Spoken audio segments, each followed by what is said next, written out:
and I would be out there pretending I'm playing Wimbledon. Agassi. Who were you going up against? Well, another American most of the time. For some reason, I never like. Sorry, Pete. Not. Hi, everybody. Welcome to Keeping It Real with Gina and Neil, the pickleball podcast that is not afraid to call out the drama. I'm your co-host, Gina Salento, and this is Neil Friedenberg. We're not here to talk about the pros or sugarcoat anything. We're here to talk about the chaos, the drama, because that's where really the sport lives. Hi, everybody. Welcome to Keeping It Real with Gina and Neil. I'm Gina Salento. Neil Friedenberg. Today's topic is going to be talking about the love of the game. So we're going to probably tap into our childhoods a little bit because that was a catalyst for obviously falling in love with sports in the first place. Yeah. And then we're going to talk about how that's transferred over to pickleball. And maybe you can relate to this and maybe comment on, after this is done, like on the bottom about what you fell in love with and what was your first game that led you to pickleball. There's so much to fall in love with in pickleball in the first place. Correct. And we could make this long list, but that love for sports or just being content on your own has to start from somewhere, and I think that's what we're going to visit a little bit That's today. fun. Okay, so for you, what was your thing? You're very versed though. You were a very good athlete. Baseball, Basketball, baseball, tennis, golf. Yeah. Even a little ping pong, You did well in all of them. I enjoyed it, except swimming. I hate swimming. Sorry. I was much most work. improved, but they felt bad for me. They gave me a trophy. Okay. So it was like false sense of accomplishment. Right. It's like these days where you get a ribbon Yeah. for everything. No, thank you. They're like, Neil sucks at swimming. We feel bad for him. Most improved. I got a trophy. Okay. And Lakes Penguins. That's in Seattle? It was in Federal Way. Okay. Julie, my sister, was a great swimmer though. So I was opposite. My grandpa is one of the all-time I think he's in the Hall of Fame for swimming. He's like one of the top coaches. Really? Swimming back in the day. I didn't know that. And he tried to teach me swimming and I could not wrap my head around. If I'm not chasing a ball, forget about it. Sports that have a ball somewhere in it is like where I fell too. Yeah. Swimming's hard. Right. But we digress. So tell me about. That's what we do. I know we do. Tell me about then where you started with. What were you dedicated to on your own? Yeah, I gravitated to.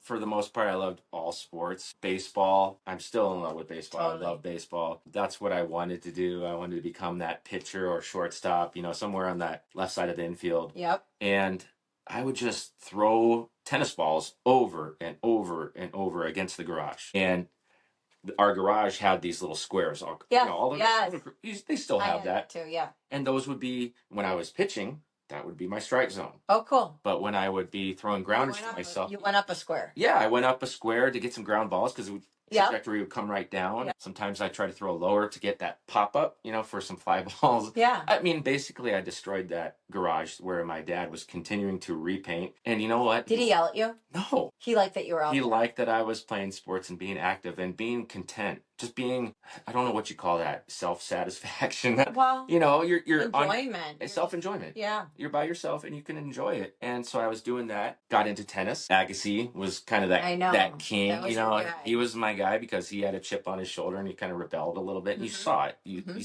see it. And I would be out there pretending I'm playing Wimbledon. Agassi. Who were you going up against? Well, another American most of the time.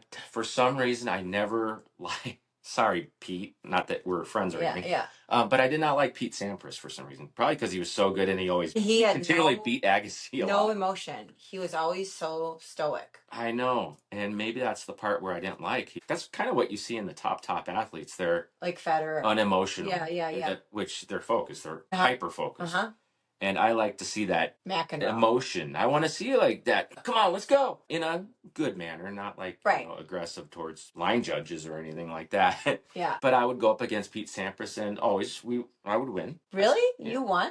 Agassi, I'm on my own. The garage always wins. Well, the garage always won with me. That garage sure was a wall. It returned the ball quite often.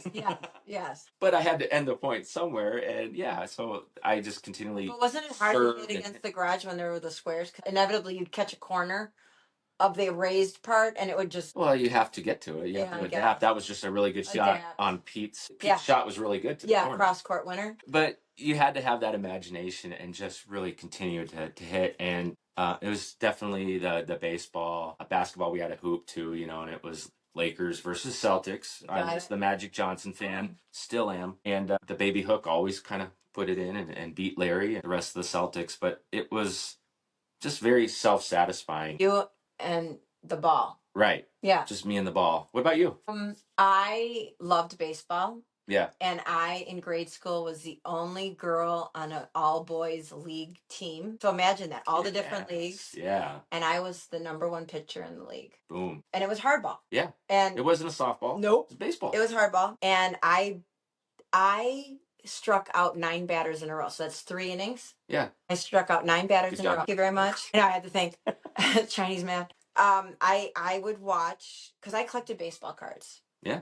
Like, you know, me too. And I would follow, like remember Dan Quisenberry? Are you too young for Dan Quisenberry? Quisenberry? Yeah, the submarine pitcher on the Royals. He'd come under. Okay. Like I could throw it that way, but I preferred to go over. But then you'd watch their posture. Yeah. And one holds their knee up longer. Oh yeah. And one extends differently and comes around different. So I would just watch different mechanics and zone in on what I liked, and then I'd steal it with my eyes, and then I'd implement it. And then I just had a gift with hand-eye coordination. Yeah. And feeling the ball. You know how you can release a certain way, you just feel it. And so Absolutely. It started there, and then I fell in love with tennis. I used to watch McEnroe, and he was such a hothead, but I saw early on that yes, he was a jerk on the court, but that's what he used to fuel himself. Right. He took his poor Borg was like this, right? And I had a crush on Borg, but he was always like so calm, cool, and collected. Yeah. And McEnroe, that was like so opposing. But I saw McEnroe use that temper to his advantage because it would fuel him. Sure. It was annoying to everybody, but to him, it gave him that little lift. It was motivating. It was motivating. Yeah. I didn't get to see a ton of McEnroe, but yeah, I saw plenty of film. Yes. You could see that. And it's annoying, but at the same time, he would turn it into... Do you think he liked being that antagonist, that guy that was easy to hate? Do you think he liked that? I think he embraced it. Yeah. And it worked for him. And it got him a lot more attention. Right. And then I would watch what he would do, like his serve. He'd go way low on his serve and come up. I remember. And he was a lefty, so I wasn't a lefty. I'm a righty, but I would mimic everything because my parents didn't have, when I was little, they didn't say, oh my gosh, she likes this, let's put her in lessons. Yeah. They were just like, go use the garage door. We're going to, at the end of this podcast today, we're going to do a quick imitation of a couple tennis players and their serve. And you're going to have to guess. I'm going to do a couple. I used to do this with baseball, like Ken Griffey Jr.'s stance, Cecil Cooper. He would roll his wrists like Julio Franco. Everybody has their own thing. Yeah. And think about that. They're all professional athletes, but they all have their styles. Yes. And they work because at one point where they make contact with that ball or whatever, they're all, if you took a picture of them making contact with the ball, whether it's baseball, they end up in the same place. Same place. They get there the same. But do you see that in pickleball? Like, I don't see. Do you see variety in pickleball with style? I do. You do? Yeah. There's different varieties of serves. Yeah. There's different serves. Think Zane to me, I know they shot down. Zane Navratil's a friend of both of us, and he came up with such, like, the chainsaw and all this stuff. Right. He came up with such amazing serves that had everybody dealing. They just looked dumb trying to return that serve. He was a genius with that. And they took it all away from him. But Deckel Barr's got a really big serve. Yeah, Deckel. Think about the different styles though. Right off the bat, I'm thinking Tyson's serve. That's definitely he doesn't have a tennis background. He's wrestling. Yeah. So he figured it out and what works for him. So yeah, I guess there is. And they're all making contact typically out front, off that front foot, and then following through. Ready for the next shot. Yeah, that's true. I think it's good to have different variety. Otherwise, it'd be kind of, I always say normal is boring, or like the same is always boring. You have a very boring world of pickleball to see that. Yeah. In my opinion. And John's comes up with really interesting shots. That shovel shot. Shovel dink. Shovel dink. Yeah. And I got to be honest, like Dave Weinbach, his third ball drop to me is the best in the game. And I've never seen anybody cut so hard forehand and backhand to the point where he keeps if you notice when you watch him, he keeps his head down longer than anybody. He just puts his head down and he'll cut it. And he's the only player I've ever played with that I can be on the kitchen line before he even touches that ball because I know it's money. And it looks like he doesn't miss. He doesn't miss. And when you're on the other side of that, you think you can take it out of the air, but it actually drops and does not come up at your ankle. And when it's a cut, that's very, very tough. If it's consistently landing in the kitchen, cuts or, underspin will always check. Kind of like that sandwich and Yes. 90 yards, going to stay down and spin a little bit. That's what it's going to do. And so that forces that opponent to be really low, and usually it's a defensive shot. Totally. So and that gives you plenty of time to get in because his apex over the net is so high. Yeah, he doesn't miss those. Doesn't. And it's always a cut. He told me when he was learning, there was a guy that mentored him in Arizona, that when he would go, that's where he was introduced, and this guy would take him out and made him hit 100 in a row before they stopped. Yeah. Imagine 100 third ball drops in a row. Imagine that. Who could do that? Do you know who, was it Pat Kane? Did you hear that name? Maybe. He's a Hall of Famer.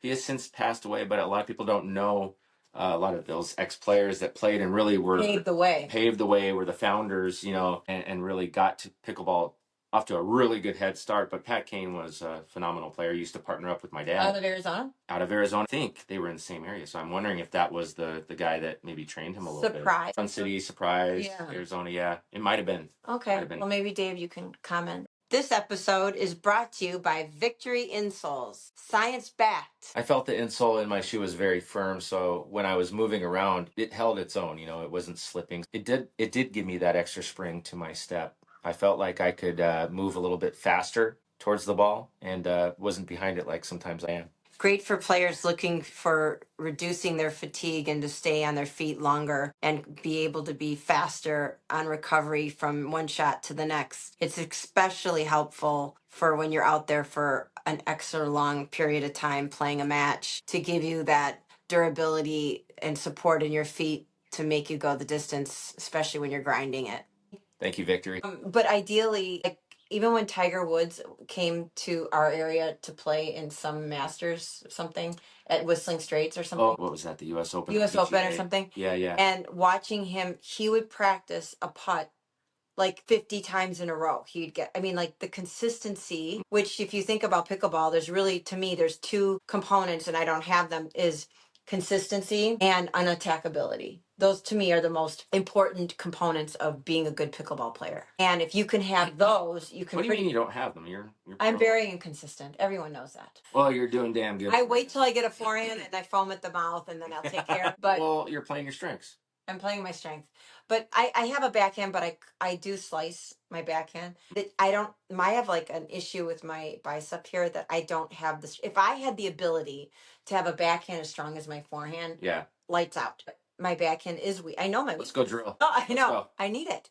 I don't do that. I should. Yeah. I think falling in love with sports set me up for later in life when I was introduced to pickleball, how I found it was a joy again. That's what I think pickleball does. It triggers something in us that takes us back to childhood. It's nostalgic. It's nostalgic. No doubt feeling that fun. Yeah. Hopefully. It does get dicey with attitude. It has nicknames, it adds years to your life. I've said that many times. It's the fountain of youth. Think about that. It is nostalgic. It makes you feel like a kid out there. The older folks are wearing brighter colors and more neons and things like that. It does something to the brain. It does. There's no doubt. There's like a dopamine it releases or something. Endorphins. And I'm doing a lot of work with Parkinson's now. I'm starting to get in, and I just wrote a chapter in a book that's out that helps people slow down the effects of Parkinson's on their body. That's a great thing. So the joy of it, I noticed that when I learned pickleball for the first time, wow, we're laughing at the end of a point. Well, you're so close to the opponent too.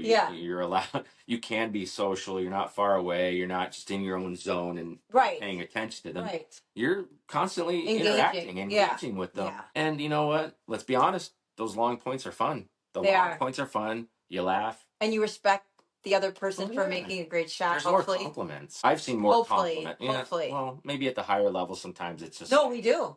Higher level, we do. We do. Because you know what? We're all in the same, it's apples to apples, right? Mm-hmm. So it's like we all respect each other. Yeah. And when I play NPL, I can tell you this last time I was in Denver and we played against my old team, which is Indy. Kind, respectful. Everyone wants to win. Everyone has game face. But at that level, we're not trying to prove anything. We're all good. Okay, we're all good. I'm just thinking other sports, did you have a little chip on your shoulder when you're playing your ex team? Like, no. What the heck? You traded traded me or something. No. You know what I mean? No, I didn't. I was, Okay. now in tennis, when I played state league or I played tennis, I remember like there was more, Sure. a little bit more agitation there. Yeah. But now at this level, it's like, okay, I can't go any further than I am now. So we're all in the same boat. We all respect each other and we all have fun. And at the end of the day, that's what it should be. Absolutely. No matter what level you're at. Go back to when you're throwing against the garage or you're hitting against the garage, those squares, that was my strike zone. Yes. I would just pitch it at that square. Of course, they never swung at it. It was always a strike. I'd strike out the side. It was great. Go to that feeling, go to that emotion and that connection to a sport and just be content on your own sometimes. Throw against the garage wall, put a line up there. Basement wall, all of it. Basement wall, make sure, family members are not like working on stuff. I kind of joke around. Last time I did hit against the garage, my daughter was taking driver's ed classes online. And I was just like, boom, boom, boom, boom, boom, with the. She couldn't concentrate. Oh my gosh, I got yelled. Yeah. I was in the doghouse. You were in the garage? I was in the garage, kind of, I like to test my faster reactions and just go boom, boom, boom, boom, boom, and then try to reset it, and go back to doing that. I try. That's cute. Hey, I got to practice sometimes. I guess. That's awesome. It reminds me, so just yesterday, so this fits in. Yesterday, I was driving home from work and I was listening to sports radio and they were talking about the top 6 rookie first seasons, that were stellar, that were of these athletes that were stellar, best rookie seasons ever, and no matter what sport. And they went through the list and they mentioned Bill Russell, which I still get goosebumps just saying his name because I had the chance to meet him once and it was just cool. It was so cool. Oh my gosh, the guy, still get goosebumps. Oh. But they were talking about Wayne Gretzky right off the bat. They talked about Wayne Gretzky's first season and how phenomenal he was. And then there was an interview with him. And it also gives me goosebumps because it made me realize like, wow, this guy's truly passionate, a human. And he was talking about his dad making a rink in the backyard, and he was constantly maintaining it and spraying it and then had little what do you call it, sprinklers, to maintain it at night, when he's not out there spraying it. And he loved it. And he was talking about his dad and he was talking about, I would go out there and my dad was really, really great about just maintaining this ice rink. And I would go out there for hours. No hockey stick, no hockey puck, just my skates. And I'd skate around doing different moves. And he truly enjoyed it. He's like, I didn't know I was becoming a better hockey player doing this. I just was enjoying myself. Just really, again, content with what I was doing, just having fun on my own. And, it brought back, as I was driving, it brought back those memories of throwing against the garage, hitting against the garage, watching my dad repaint that dark brown garage. It really was cool to hear that from someone like Wayne. There's a purity, right? There's a purity in when you're young and you don't have all the responsibility, like you didn't know any better, right? So you just have this purity, like, I love this sport, I'm just gonna do it and enjoy it. And I think that's what pickleball brings back to us. It brings that purity of like, this is fun, we get to play with people we like or not, and just have fun. Oh, I agree 100%. Well, it's up to you to harness that and find that again, right? Find it.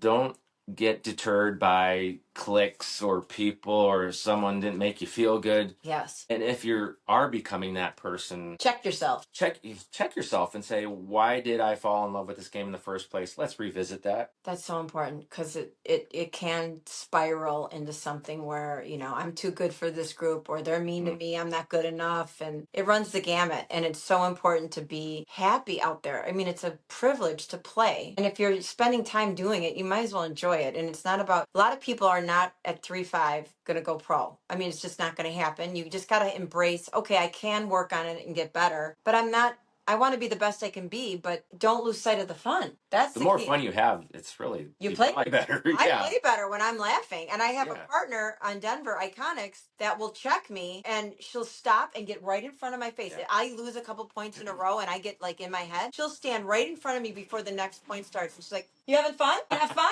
And it's like she's Molly Carter all day. Yeah. She's like, hey. Steps in and says, are you having fun? You want to have fun? And it's like, yeah, hello. Do you play well with her? She should just slap me across the face. Just snap out of it. But I play better when I'm having fun. You know what also happens when you're having fun and laughing and playing? You're loose. You're loose, and if you make a mistake, it's you just You have a short memory. It's a short memory. You let it go. Yeah, you let it go pretty quick because you're laughing. And unfortunately, I have to work on this demeanor. When I'm on the court and I make errors, you see it all over my face. Yeah. Sometimes I'll say things I shouldn't.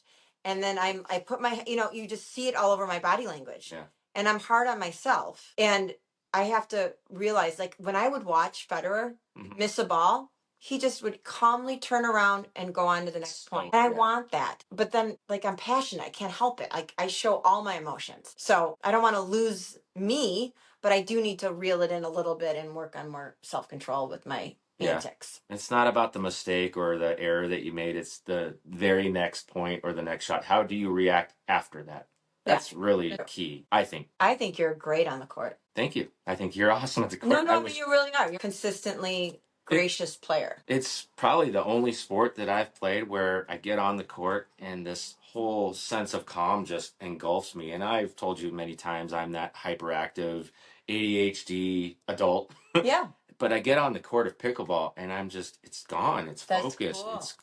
Just, I've never experienced that in a sport before. So that's cool because that's something that displays something to like respect and kind of want to be like. It's changed me. That's cool. Yeah. For me, I just know if I don't hit something hard, I could hurt somebody. Like my emotions I love that I can take that intensity and bring it to the court and release that. Medicine. Yeah. So everybody has maybe their own reason why they're out there aside from loving the game, but they can bring something to it that they're doing and just embrace that. Like, So very good. Well, thanks for joining us, everybody. Hope to see you again next time.